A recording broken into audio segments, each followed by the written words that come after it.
Bonjour. Je suis très surpris. Il y a quelqu'un qui m'a écrit en m'envoyant un lien en me demandant en me disant que j'utilisais les symboles de la matrice hexagonale zodiacale et me demandait pourquoi. Eh bien, j'ai été extrêmement surpris. Je ne suis pas du tout au courant de ce qu'est ce système-là, la matrice hexagonale zodiacale. Je suis allé voir et j'ai été très surpris. Mon système à moi n'est pas seulement hexagonal. On peut traduire n'importe quoi selon ces formules-là. Et juste donner un exemple ici qui n'est pas hexagonal, qui n'a rien à voir avec l'hexagone. Et c'est d'une façon extrêmement différente de ces gens-là que je suis arrivé à ça. Pourquoi? Parce que c'est de la cybernétique, c'est-à-dire des systèmes autorégulés. On pourrait même aller voir certaines lois par rapport à la division des cellules, à la façon dont le système nerveux s'est configuré.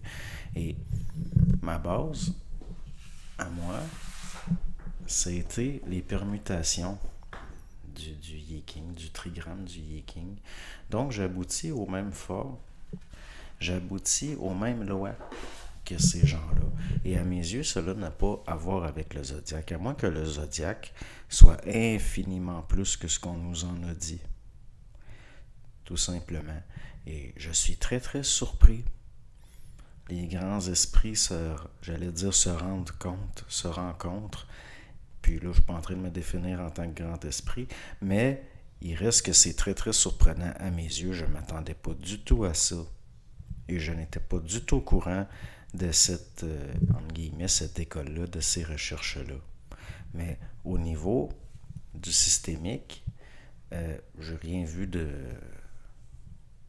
qui pourrait réellement m'intéresser, mais je suis surpris que des gens dans un état d'esprit totalement différent soient tombés sur le même système de cybernétique que finalement sur lequel j'étais tombé il y a une dizaine d'années.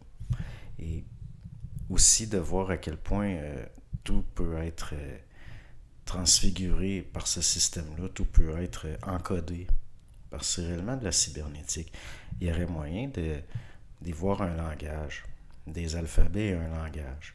Et même aboutir à l'idée que des gens, ou peu importe, des êtres intelligents, puissent transmettre des messages à travers des espaces très lointains, infinis, par l'oscillation de petits points lumineux. Donc, pas au niveau d'une idée de zodiacal, mais peut-être que certains corps célestes parlent sans que nous le sachions encore. Mais je dois avouer que c'est très intéressant et que je ne m'attendais pas à un tel revirement. Par rapport aux effets, c'est que je pense que si ça a un effet sur le système nerveux, qui est d'une certaine façon lié au corps physique, et bien que ça agit sur tous les autres corps. Et puis là, j'entends un sens large, comme si on prend la psychologie, par exemple, on pourrait parler d'un corps psychologique, et ainsi de suite. Si on agit sur un corps, on agit sur tous les autres, car ils sont emboîtés les uns dans les autres, pas d'une façon spatiale comme on l'entend dans notre idée de tridimensionnalité. Mais quand même, je connaissais rien de ça, la matrice hexagonale, zodiacale, et je suis très surpris. Et c'est quand même très intéressant, mais il se passe des choses encore plus étranges dans la vie. Donc c'est tout ce que j'avais à dire, merci.